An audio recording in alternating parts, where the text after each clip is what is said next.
नमस्कार, मैं मृदुला श्रीवास्तव सी न्यूज भारत में आपका स्वागत करती हूं। वक्त हो गया है न्यूज बुलेटिन का। बुलेटिन में खबरों को शुरू करेंगे और बताएंगे कहां भूतनाथ सेवा समिति कोलकाता के द्वारा निःशुल्क नेत्र परीक्षण किया गया, कैसे बिजनौर में सुभाष चंद्र बोस की जयंती पर भव्य पथ संचालन निकाला गया, कहां श्रीमद् भागवत कथा में जनता की उमड़ी भीड़। ऐसी और भी तमाम खबरों पर आइए विस्तार से करते हैं चर्चा।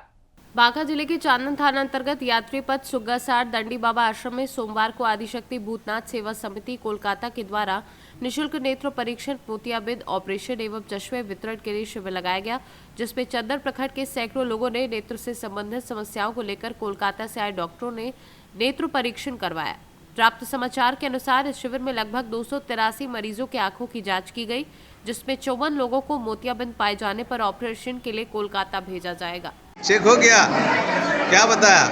मोतियाबिंद है, 5 तारीख को आने के लिए बोला। 5 तारीख को आने के लिए बोला। लंदन से जी चेक करवाए, व्यवस्था देखने के लिए आए हैं। अच्छा, आँख का चेक नहीं करवाए? अभी चेक नहीं कराए। अच्छा, चेक करवा तो ट्रबल है क्या? करवा लेंगे वो। अपने सेवा समिति का के माध्यम से निःशुल्क सेवा में उपस्थित है अपने आँख का इलाज के लिए। नहीं, हम लोग को पता चला, यहाँ से बोला गया कि ऐसे हम लोग व्यवस्था यहाँ पे कर रहे हैं, तो बहुत ही अच्छा लगा हम लोगों को। और हमारे गार्जियन बाबा हैं और हम लोग साथ में यहाँ पे आए, तो हम तो पहले कभी आए नहीं थे, लेकिन आज प्रथम आए हैं यहाँ पे, तो देखकर बहुत ही अच्छा लग रहा है। और आशा करते हैं कि आगे भी इसी तरह का कार्य हो, जिससे यहाँ के लोगों में जो बगल के जो गाँव के जो लोग हैं, गरीब किसान जो लोग हैं, सबको यहाँ से मदद मिलेगा। ये इससे बढ़िया और क्या हो सकता है। चलिए, समिति को आप धन्यवाद भी देते हैं। बहुत बहुत धन्यवाद इनको देते हैं, बहुत धन्यवाद है सेवा समिति को। और आगे भी ऐसा करे इसके लिए शुभकामनाएं भी देते हैं। ये तो सेवा समिति 5 साल से लगी हुई है, 5 साल से निःशुल्क जी दंडियों की भी सेवा की कर रहे हैं। और आज जो है तो यहाँ के जनमानस की आँख की सेवा, आँख की चिकित्सा निःशुल्क कर रहे हैं, चश्मा निःशुल्क दे रहे हैं। ये बहुत खुशी की बात। हम लोग के अंदर में एक प्रेरणा आता है और उस प्रेरणा से हम लोग आगे और भी बढ़िया करने का जो है तो संकल्प लेते हैं। बांका से सी न्यूज संवाददाता राकेश कुमार की रिपोर्ट। बिजनौर के कीरतपुर में सरस्वती शिशु मंदिर श्री देवा शंकर सरस्वती विद्या मंदिर इंटर कॉलेज में नेताजी सुभाष चंद्र बोस की जयंती पर भव्य पथ संचलन निकाला गया। संचलन का शुभारंभ नगर के एसएचओ ने फीता काटकर किया। संचलन कीरतपुर नगर के विभिन्न मार्गों से होते हुए विद्यालय पहुंचा। मार्ग में नगरवासियों ने झांकियों व वाहिनियों का स्वागत पुष्प वर्षा से किया। वहीं समस्त कार्यक्रम प्रधानाचार्य पूरन सिंह के दिशा निर्देशन में संपन्न हुआ। बिजनौर से सी न्यूज संवाददाता सलीम हाशमी के साथ मोहम्मद हिफजान की रिपोर्ट। जनपद हापुड़ में दिल्ली रोड स्थित एसएसवी कॉलेज में जिलाधिकारी मेधा रूपम ने सड़क सुरक्षा को लेकर नियमों का पालन करने के लिए लोगों को शपथ दिलाई। जनपद के स्कूलों में और सरकारी कार्यालयों में मानव श्रृंखला भी बनाई गई। कार्यक्रम में डीएम मेधा रूपम, एसपी अभिषेक वर्मा, एआरटीओ आशुतोष उपाध्याय, जिला विद्यालय निरीक्षक पीके उपाध्याय आदि लोग मौजूद थे और शपथ ग्रहण में बड़ी संख्या में छात्र छात्राओं ने भाग लिया। सड़क सुरक्षा माह मनाया जा रहा है, जो कि 5 जनवरी से लेकर 4 फरवरी तक मनाया जाएगा। उसी के क्रम में उत्तर प्रदेश सरकार के दिशा निर्देशानुसार जागरूकता, सड़क सुरक्षा जागरूकता को लेकर आज नेताजी सुभाष चंद्र बोस की जन्मतिथि पर यह मानव श्रृंखला और सड़क सुरक्षा शपथ कार्यक्रम आयोजित किया गया, जो कि पूरे जनपद के सारे विद्यालयों में, सारे सरकारी ऑफिसर्स में, सारे प्राइवेट संस्थानों में, ट्रक, बस, ट्रक यूनियंस में, पूरे जनपद में आयोजित किया गया। एक व्यापक मानव श्रृंखला हर स्थानों पर बनाई गई और मानव श्रृंखला के उपरांत जो है उस सड़क सुरक्षा शपथ दिलाई गई, जिसका मुख्य उद्देश्य है कि लोग सड़कों पर सुरक्षित चलें, किसी तरह की दुर्घटनाएं ना हो, सड़कों की दुर्घटनाएं को कम से कम किया जा सके और जानमाल की रक्षा की जा सके और यातायात का व्यवस्थापन हो सके। हापुड़ से सी न्यूज संवाददाता सचिन सागर की रिपोर्ट। आज ग्राम तरगांव में श्रीमद् भागवत कथा के अंतर्गत बिठूर धाम से पधारे राष्ट्रीय कथा व्यास आचार्य राम लखन तिवारी के मुखारविंद से श्रीमद् भागवत कथा के अंतर्गत सुदामा चरित एवं परीक्षित मोक्ष कराते हुए पावन कथा का विश्राम हुआ। ग्राम तरगांव के भक्तजन भाव विभोर हो गए और बड़े भाव से व्यास जी की विदाई की कमेटी के सदस्य देवी प्रसाद, पप्पू भैया, सरोज एवं समस्त भक्तगण इस दौरान उपस्थित रहे। कानपुर से सी न्यूज संवाददाता बजरंग प्रसाद तिवारी की रिपोर्ट। उत्तर प्रदेश के जनपद हापुड़ में राष्ट्रीय सैनिक संस्था जिला इकाई हापुड़ के तत्वाधान में पश्चिमी उत्तर प्रदेश ब्रिगेड की अध्यक्ष सुमन व जिलाध्यक्ष ज्ञानेंद्र त्यागी के नेतृत्व में नेताजी सुभाष चंद्र बोस की जयंती पर जय हिंद तिरंगा यात्रा श्रीराम वाटिका से आरंभ होकर शहीद मेजर आसाराम चौक होते हुए अतरपुरा चौराहा, तहसील चौराहा से फ्रीगंज रोड से रेलवे रोड होते हुए नगर पालिका परिषद स्थित शहीद स्तंभ पर नेताजी सुभाष चंद्र बोस की प्रतिमा पर पुष्प अर्पित कर भावभीनी श्रद्धांजलि अर्पित की गई और जय हिंद के नारे लगाकर समापन किया गया। डॉक्टर सरगम अग्रवाल, जिला प्रवक्ता। देखिए, भारत भूमि धन्य है, ऐसे ऐसे वीर सपूत आप पैदा हुए हैं। पराक्रम शौर्य के लिए हमारे आजाद हिंद फौज की जो स्थापना करी है उनका नाम रहा, आपको पता ही है सबको, सुभाष चंद्र बोस। उनकी याद में उनकी जयंती पर और ये जो राष्ट्रीय सैनिक संस्था है, इसी के साहस से और शौर्य से यहाँ पर जो इंडिया गेट है वहाँ पर उनकी प्रतिमा की स्थापना हुई है। और हमारा यही वो रहा है, हमेशा योगदान यही रहा है कि हम ऐसे वीर को जो हमारे इसके फाउंडेशन रहे हैं, हमारा फाउंडर रहे हैं, इन्हीं के नाम पर, इन्हीं के काम पर हमारी ये संस्था है, कि उनकी याद में आज हमने जयंती में उनकी एक रैली निकाली है ताकि लोग बाग उसको याद रखें, उनके पराक्रम को, उनके शौर्य को, और हमारी जो जनरेशन है, हमारी अगली पीढ़ी है, वो इसको याद रखे कि 23 जनवरी को नेताजी सुभाष चंद्र बोस का जन्म हुआ था। धन्यवाद। आज आपने तिरंगा यात्रा निकाली, किस उद्देश्य से यह यात्रा निकाली?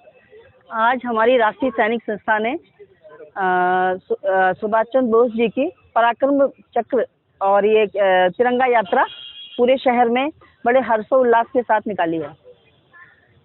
और इसका क्या उद्देश्य है? इसका उद्देश्य है सभी लोगों में सामान्य एकता, हिंदू और मुस्लिम, सिख, ईसाई सब लोग हम एक साथ प्रोग्राम करते हैं और हमारी संस्था ये सब सारे प्रोग्राम बहुत बढ़ चढ़ कर करती है। और आज सुभाष जयंती है, इसी उपलक्ष्य में मैं सभी देशवासियों को शुभकामनाएं देना चाहती हूँ। और हमारे सुभाष चंद्र बोस एक हमारे लिए एक प्रेरणा थे और उनके जैसा अभी कोई नेता नहीं हुआ है। और हम सब यही चाहते हैं कि हमारे देश को एक सुभाष चाहिए और उनका यही नारा था कि मुझे खून दो, मैं तुम्हें आज़ादी दूंगा और जय हिंद। ये सारे नारों के साथ हमारी संस्था उन्हीं के पद चिन्हों पर चलने की कोशिश करती है। आप बच्चों को भी कुछ बच्चों को भी यही प्रेरणा देते हैं कि ऐसे ही बने, सारे बच्चे जितने भी हैं सब सुभाष चंद्र बोस जी के पद चिन्हों पर चलें तो हमारा देश सोने की चिड़िया कहलाने योग्य हमेशा रहेगा। मेरा नाम सुमन त्यागी है, मैं राष्ट्रीय सैनिक संस्था की पश्चिम उत्तर प्रदेश के अध्यक्ष हूँ। और हमारी संस्था राष्ट्रीय सैनिक संस्था जो है, हमारी सुभाष चंद्र बोस जी के ये कार्यक्रम बड़े धूमधाम से आज पूरे शहर में तिरंगा यात्रा निकाली है। हापुड़ से सी न्यूज संवाददाता सचिन सागर की रिपोर्ट। चंदेरी में आज नगर पालिका मुख्य अधिकारी माधुरी शर्मा की सकारात्मक पहल से इंदौर से बुलाए गए एनजीओ टीम के सदस्यों द्वारा सफाई कर्मियों को स्वच्छ रखने के लिए दिए जा रहे उनके द्वारा टिप्स। इंदौर से आई टीम के सदस्यों ने बताया कि इंदौर की तर्ज पर चंदेरी को स्वच्छ चंदेरी बनाने के लिए स्थानीय सफाई कर्मियों के साथ मार्ग और गलियों में सफाई कर्मी द्वारा सफाई के टिप्स दिए गए और साथ में दुकानदारों से भी सफाई व्यवस्था को दुरुस्त रखने के लिए निवेदन किया गया। जी सर जी, कहाँ से आना हुआ आपका? हम लोग एडबिया से हैं। हमको यहाँ की नगर परिषद चंदेरी ने थर्ड पार्टी के रूप में हायर करा है, तो लोगों को समझाने का, जागरूक करने का हमको कार्य दिया है। लोगों को साफ सफाई के प्रति जागरूकता करना है और इस प्रकार के सफाई अभियान चलाने के लिए हमारे सीएमओ मैडम ने हमको अपॉर्चुनिटी दी है, तो हम उसी अपॉर्चुनिटी के ऊपर कार्य कर रहे हैं। जी जी, तो सर जी ये बताइए, आप अपने साथ सफाई कर्मियों की टीम भी लाए? जी जी, हमारे पूरी जितने भी अपने सफाई मित्र हैं सभी साथ में। कहाँ से आए हैं ये लोग? ये सब चंदेरी के हैं सफाई कर्मी? जी, सभी चंदेरी के हैं, सभी एक साथ दल बल के साथ में कार्य कर रहे हैं। जी, तो इनको क्या आप इंस्ट्रक्शन दे रहे हैं किस तरीके से स्वच्छ रखना है? जी हाँ, कुछ जो कमियां जो छोड़ देते थे, जिस पे काम नहीं करते थे, तो उन चीज़ों को हम कर रहे हैं। और यहाँ की जो जनता है उनको साथ में लेके, जनप्रतिनिधि को सबको साथ में लेके एक स्वच्छ और सुंदर चंदेरी बनाने के लिए हमने भी कार्य प्रारंभ किया है, उसी को आगे ले जाना चाहते हैं। जी, थैंक सर जी। अशोकनगर से सी न्यूज संवाददाता सिद्धार्थ साथ की रिपोर्ट। बस्तर पुलिस द्वारा गणतंत्र दिवस को ध्यान में रखते हुए कानून व्यवस्था को चुस्त दुरुस्त बनाए रखने के लिए जिले के चप्पे चप्पे पर पैदल पेट्रोलिंग कर शहर की गतिविधियों पर निगाह रखी जा रही है। जगदलपुर शहर के प्रमुख मार्ग, मेन रोड, फूड रोड, चौपाटी, Dalpat Sagar, Indira stadium, bus stand, railway station आदि क्षेत्रों पर पैदल पेट्रोलिंग की गई। साथ ही शहर के होटल और लॉज की भी बारीकी से निगाह रखकर चेकिंग की जा रही है और इसके अलावा शहर के अलग अलग चौक चौराहों पर चेकिंग पॉइंट लगाकर चेकिंग की जा रही है। बस्तर पुलिस गणतंत्र दिवस को लेकर और सीएम सुरक्षा को मद्देनजर रखते हुए आज फुट पेट्रोलिंग निकाली है। कल भी हमारा एरिया डोमिनेशन का कार्य जारी रहेगा, जिसके अंतर्गत हम लोग बाइक और व्हीकल पेट्रोलिंग निकालेंगे। साथ ही साथ हमारे साथ डॉग स्क्वाड भी शहर में लॉज वगैरह और संदिग्ध स्थानों को सर्च करेगा ताकि किसी भी तरह की अप्रिय घटना होने से रोका जा सके। साथ ही साथ इस एरिया डोमिनेशन का पर्पस ये भी है कि असामाजिक तत्वों को एक मैसेज चला जाए कि वो सतर्क रहें, किसी भी तरह की आपराधिक गतिविधियों में हिस्सा न लें और शांति का माहौल शहर में बना रहे। सीएम सुरक्षा को लेकर सर कितने दिन का सीएम सुरक्षा का दौरा है और कितने दिन? छत्तीसगढ़ से सी न्यूज संवाददाता जसकेतन सेठिया की रिपोर्ट। लातेहार पुलिस कप्तान अंजनी अंजन के निर्देश पर हेरहंज थाना प्रभारी शुभम कुमार के नेतृत्व में हेरहंज बंठार चौक के पास दोपहिया वाहन जांच अभियान चलाया गया। इस जांच अभियान में दोपहिया वाहन के कागजात की व हेलमेट की जांच की गई। जो भी वाहन चालक बिना हेलमेट के जांच स्थल पहुंचे उनकी ऑनलाइन चालान काटकर हिदायत देकर वाहनों को छोड़ा गया। मौके पर एएसआई राजकुमार प्रसाद, छोटू यादव, सतीश दुबे सहित कई पुलिस बल के जवान मौजूद थे। झारखंड से सी न्यूज संवाददाता मनीष गुप्ता की रिपोर्ट। नागदा में ईंट भट्टों पर कार्य करने वाला 20 वर्षीय मजदूर ट्रॉली में राख भरते समय ढेर में दबा था। पुलिस प्रशासन ने आला अधिकारी सहित पूरा अमला पहुंचा मौके पर। राख में दबे हुए युवक को बड़ी मशक्कत के बाद राख के ढेर से बाहर निकाला, जिसके बाद परिजनों ने नागदा जनसेवा हॉस्पिटल ले जाया गया और जहां डॉक्टरों ने उसे मृत घोषित कर दिया। उज्जैन से सी न्यूज संवाददाता सुरेश जाटवा की रिपोर्ट। फिलहाल के लिए इस न्यूज बुलेटिन में बस इतना ही। देश और दुनिया की तमाम खबरों को जानने के लिए देखते रहिए सी न्यूज भारत। हर खबर आपके साथ, आपके हाथ।